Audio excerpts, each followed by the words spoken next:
Selamat menonton teman-teman. Peace of Christ to all, and today we start a new study about the amazing, beautiful wisdom of the Prophet Muhammad. I wanted today to talk about this because the internet is flooded with articles speaking about the amazing wisdom of the Prophet Muhammad, and actually some of them they say, as you see here in the article, the divine wisdom of a Prophet Muhammad. Muhammad, you don't have a wisdom of a human being. He have a divine wisdom, the wisdom of God. Muhammad is God, and his wisdom, you cannot even imagine it. If your wife, she argue with you according to the Prophet wisdom, you beat her. I mean, obviously this is an amazing divine wisdom, and the Muslims always they try to make this beating thing beat her lightly. I mean, how stupid even to say lightly. And since when a penalty is to beat someone, what lightly mean? I mean, it says udrubuhunna. There's a woman who is a convert woman. She made a book and she claimed that this verse here is saying that you stay away from them. The word daraba in Arabic have many meaning, and she don't even speak Arabic. But the word daraba have meaning that he stay away. That the verse says already that you scream at them. Number two, you jail them in their rooms, and number three is you beat them. And number three is no different from number one, which means there's no number one, number two, number three. Really, it's up to you to decide what you want to do. You can beat them right away. But in order to fabricate and to cover up to the wisdom, the divine wisdom of the Prophet, they say here this is not about beating them, when the Arabic word is very clear. This is about punishing your wife for not being obedience. And here we notice the divine wisdom of the Prophet. I want any Muslim to tell me when the last time you did beat your wife, and what is the accomplishment of this wisdom brought to you, especially if you live in America. Did you go to jail? Did your wife call the police and send you to jail for violence, for domestic violence? Did the judge order you to stay away from her? Did your friend make fun of you because you are beating your wife? I mean, how stupid it is to beat your wife. And what kind of a man he want to beat his wife? I mean, you are man enough to beat your wife. I mean, this is you must be a hero. Only coward men, they beat women, unless the women, I mean, attacking you and you are defending yourself. You know, like somebody, she is a woman, yes, but maybe she is boxing you, or she defending yourself is a different story. But I believe that any man who beat a woman, he is a coward man. You want to fight with a man, and mine maybe from not only the man from your size. Coward men, because outside they cannot prove themselves to be men enough, inside indoor they practice the manhood story, like I am the man, outside is a potato. So what is the wisdom behind beating your wife? I want a Muslim to tell me what is that wisdom about. This is a divine wisdom, don't take me wrong. This is not even Muhammad talking supposedly. This is Allah telling Muhammad what to do with your wife. What that will accomplish if I beat my wife exactly. She will love me more, or the purpose is just to make her obedient, as you see here. Then if they obey you, seek not way against them. So the purpose of this wisdom is to force women by violence to be obedient. Who believe that this is a wisdom? What is good in this? What is good in this teaching? Okay, I told my wife to make me some tea, and my wife, she is not making tea for me, and now I am going to beat her according to this verse, and then she will make tea for me. What kind of tea this tea is? And the funny, some Muslims, they lie to us and they say, oh, this is about your wife is a cheating on you. My friend, even if your wife is cheating on you, even if she is cheating, why you want to beat her? Let divorce her. And this is a lie. This is not about cheating. As you see, if they are obedience, cheating in Islam, if a woman, she is married and she cheat, the punishment is death. So don't lie. This is have nothing to do with the cheating. But in order to cover up for this stupidity, they start to fabricate reasoning. Where is the wisdom? Jail them in their rooms because they are not. And by the way, here it doesn't say even they are disobedient yet. It says nushuz. Nushuz in Arabic is like, you know, it says here you fear. They are not really disobedient yet. Like you say to her, make some tea for me, and she say okay, like she is not sound happy to do it. That is sign of nushuz. So beat them. What is the wisdom in that? And how accurate that a Muslim woman, she is happy to practice such a wisdom that her husband will beat her. You see, when Muslims they say, oh, we beat them with miswak. Do you know what the miswak? Miswak is a very long, flexible root. It's not what they show you, like the one is for like 2 inch. Now they are making it 2 inch to sell it because they are using it for tooth cleaning, which is not really good. And it's not practical. You know, who is going to use this tooth thing?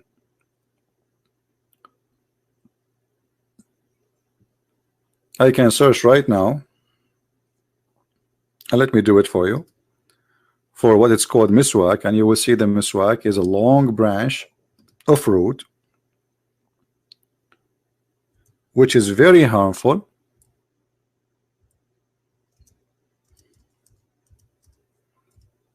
To beat with it. Actually, they use it to beat animals. So when they say to you, oh, we beat them with miswak, actually this is, they are making it worse.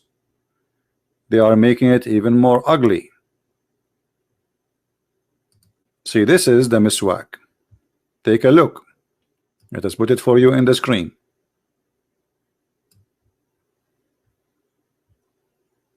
Nobody can play games with us. You see, this is, here we go, I'll put it for you on the screen. This is the miswak. It's a long roots, and now he cut it pieces. So do you see how long it is? It is long and flexible. It's a root. It's a root of a plant. And root of a plant is very flexible. It's very hard to break. This is why they beat with it, because they beat the animal. If you beat with a normal branch, after a few beating, the branch might break. But beating with the roots is very flexible. So they say to you, we beat our wives with the miswak. This is the miswak. Do you see it? And this is the miswak after they cut it pieces. And you can tell, right? You see the sharp edges of the miswak, how it's cut off. You see? The one in the picture is at least maybe 40 centimeter. Now, after cutting it off, and you can see the edges in the screen, how it's cut off. Do you see the edge? It's clear, it's cut off, which means this is not really how long it is. It's very long. So when they say, oh, we beat them with the miswak, this is the miswak.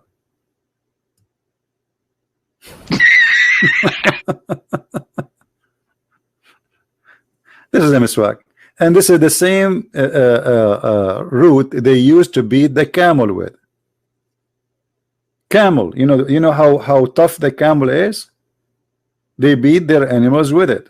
The shepherd, he used this root because, first of all, they are in the desert. There's no much options of trees and wood.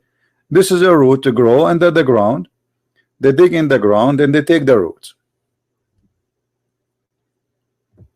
So when they say to you, we beat them with the miswak, here we go. This is Mr. Miswak.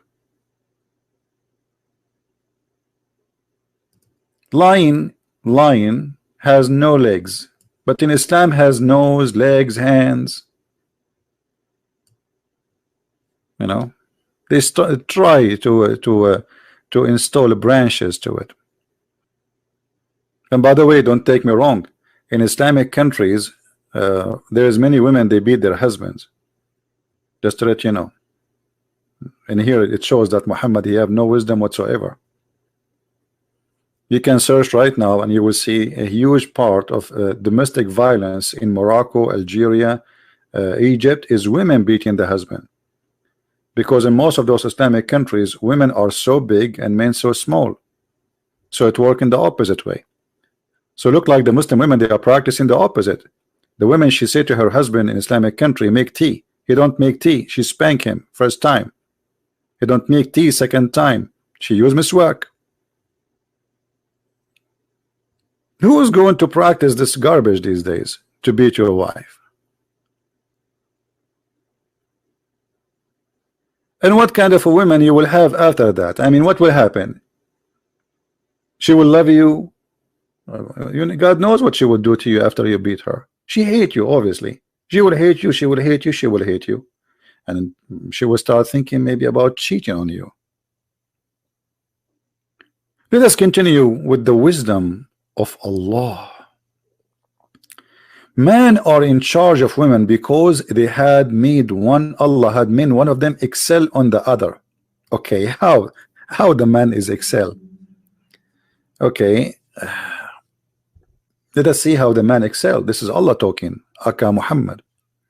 Because they spend of their property to support them. So the one who spend on the other, he is excel, and Allah make the men excel by spending from their property in the women. What in the case of Muhammad? Muhammad was working for Khadija, and Khadija, actually he have no work, he never worked. Khadija is an old woman, she got this young man who is poor and nobody want to marry him. She decided to have him for fun. So Khadija is the one who was spending of her property on Muhammad. Can she spank Muhammad? Based on the logic. Why the women here she is beaten? Based on the logic of Allah, because the man he spent of their property on them. So the second somebody he spend his property on you, he have the right to beat you. This is the wisdom of Allah.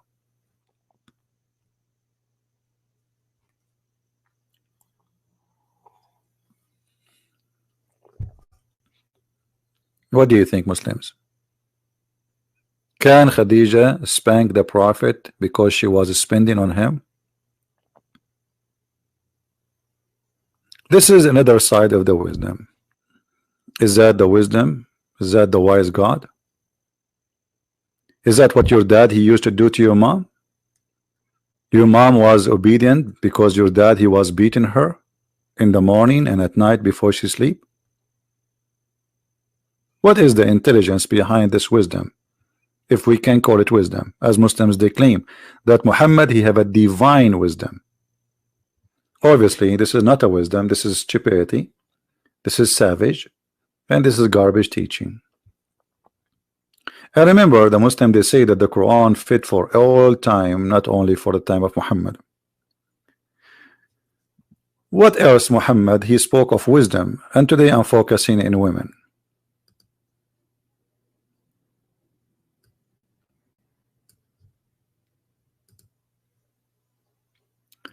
Muhammad he said, not me, that bad luck come in the house from a three, or to the man from a three.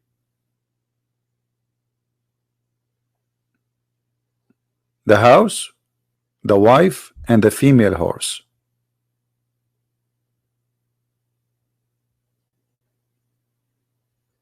Is that right? Is that the wise prophet teaching us wisdom?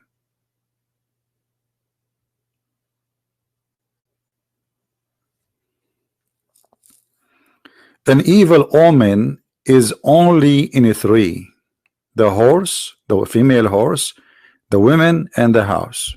Is that a wisdom? And why there are three? I mean, what about four? Female horse and women and a house. And how a house can bring you omen? What is the wisdom behind that? Don't you think this is like extreme wisdom? I mean, Muhammad, he must be a genius to know such a omen sources. You see, Muhammad did not discover where the oil coming from, but he discovered where the evil omen coming from. The women, the female horse, and the house. How is that?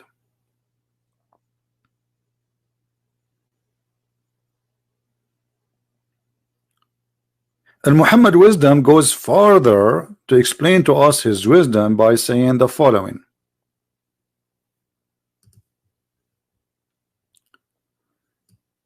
The Prophet said, O women, folk, you should give charity and be diligent in seeking Allah forgiveness, because I have seen Muhammad, he went to the heaven in the top of flying a mule.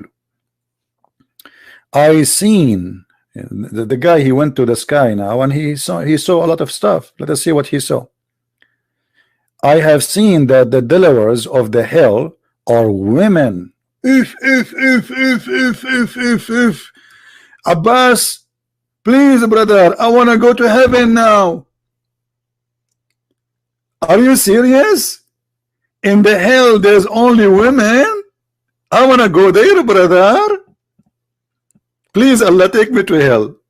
Allah, put me in hell. Allah, in hell there is only women. Can I go there? I don't want to be in hell with a bunch of dudes. Like, come on, we go to hell and we will find a bunch of, like, millions of beautiful women. Man, finally. What is that? So you're a prophet. His divine wisdom showed him that the most people, based on this hadith, they are the women, which means maybe like 95%, 90-70% is women who live in hell. And look how good we are, the men. We are the men. We are the best. Only women deserve to go to hell. Men, we are angels. Actually, sometimes I feel like I have wings. Actually, right now I see like one of my feather coming down.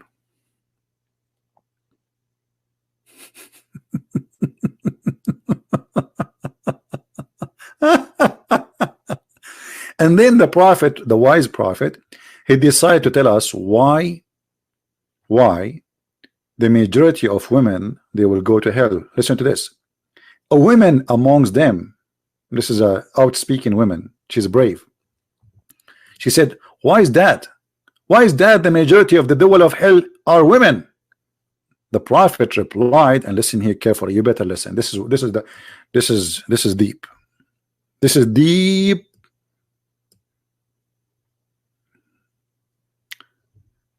Very deep.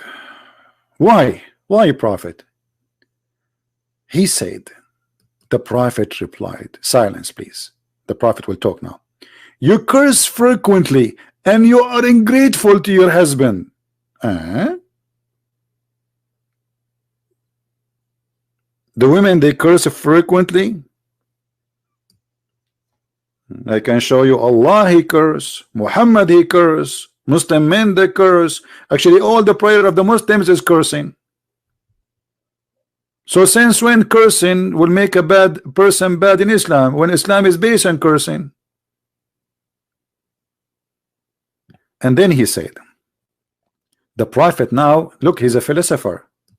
You know, when you read the prophet words, you feel like you are listening to Einstein or like aristocrat or like Aristo. I mean, like, amazing. Look at this. In spite of your lacking in wisdom, like here we are getting really into details. In spite of your lacking on wisdom and failing in religion, you are depriving the wisest of the men of their intelligence. How is that? Upon that, a woman, she said, What is the deficiency in our wisdom? Huh? In our religion? What is that? He said, and look at here, the prophet, he will spank this woman. No, with no, I mean, look how wise he is. He replied, your lack of wisdom can be well judged from the fact of the evidence that of two women are equal to one man. Like, what the heck? So Muhammad, in order to prove that women are stupid, according to him, he used a verse from the Quran saying that a woman, she is equal two men, what, one man equal to two women in the witnessing. Oh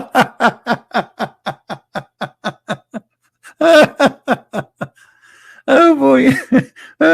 Oh boy. This is the proof. This is the proof that women are stupid. That you have a stupid book, it's called the Quran, saying two women are equal to one man to be witnesses. Why? What kind of God this God is?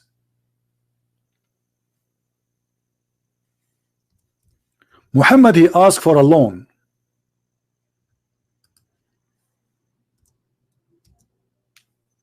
And he claimed that if you give Muhammad a mortgage, Allah will forgive your sin. This is a very clear sign of a false prophets and scammers. Tell your followers, give me money, you are forgiven. Does it say that, guys? Does it say that? And what kind of God? He need a loan. Who is the one who need a loan? Muhammad. Who is the one who will receive the money? Muhammad. So if you give Muhammad a mortgage, this is a mortgage to Allah. And if you give it to Muhammad, Allah forgive your sin. Have you ever heard of such a way of forgiveness? What does this have to do with forgiving your sin? And since when God, he need loans and mortgage? If God, he don't need money, who? So who? I mean, this is crazy. This God is begging for money. Isn't it obvious that this is a scam?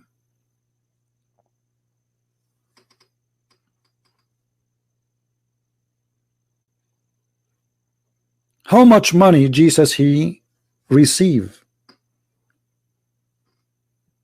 Did Jesus say, the one who give me money, I will forgive his sin?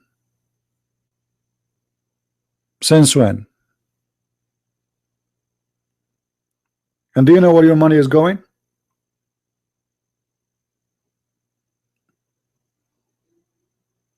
This is Muhammad. He used God for his pocket. There is one thing all false prophets they share: money, scandals, and sex scandals. They try to subdue God for the benefit of their private part and their pocket. All of them.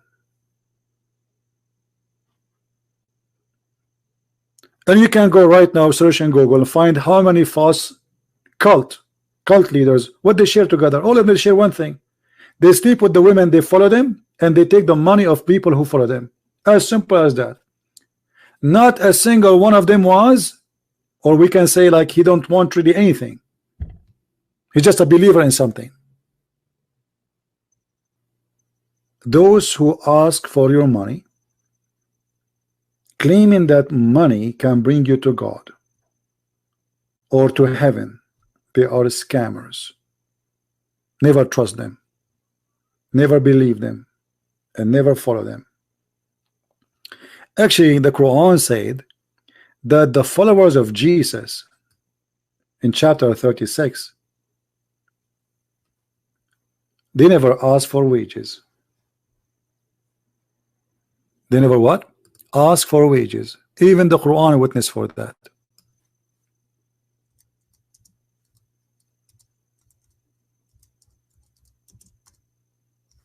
So Muhammad is asking for wages.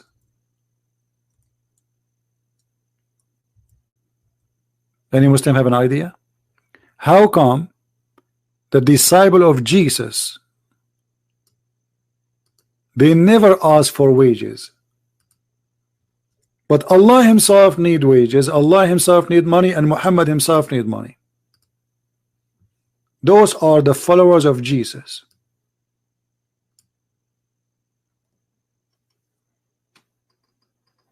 Do you see it? The Quran witness that Paul and John and Simon Peter, they never ask for fees.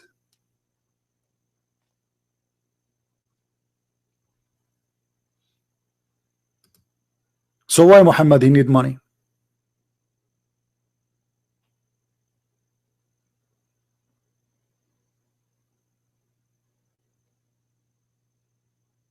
You know why.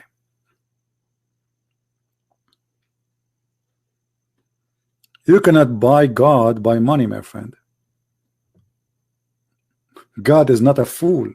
He do not need your money. You cannot bribe God. You are bribing Muhammad. Muhammad is a person fooling you, taking your money, put it in his pocket, getting more wives and more power. But you don't care for God. God is not a private part vendor as in Islam. God will not make for us women just for fun. That is an insult to your mother or my mother. Shame on you. Women are not sex toys. God is not going to take us to heaven to be like a bunch of pigs, do nothing except eating and having sex. That is not God. That is a pig farmer growing pigs for the slaughter day. He will feed them with garbage, anything, just to grow big. So don't feed yourself with garbage, for that day is coming when you discover that you were fooling yourself and you were swallowing garbage. Thank you for being here. May the Lord bless you. Christ is Lord. Islam is false. And see you soon. Thank you.